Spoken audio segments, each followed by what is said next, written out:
যদি ফেব্রুয়ারিতে নির্বাচন হয়, আমার যে ভাইয়েরা শহীদ হয়েছিল, রক্ত দিয়েছিল সংস্কারের জন্য, একটি নতুন সংবিধানের জন্য, তাহলে কবরে গিয়ে তার লাশটা ফেরত দিতে হবে এই সরকারকে।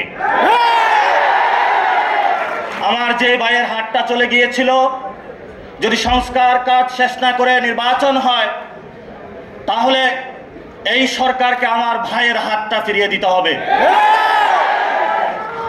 যে মায়ের বুক খালি হয়েছিল, যদি সংস্কার ছাড়া, একটি নতুন সংবিধান ছাড়া বাংলাদেশে নির্বাচন হয়, তাহলে ওই মায়ের বুকের সন্তানকে ফেরত দিতে হবে।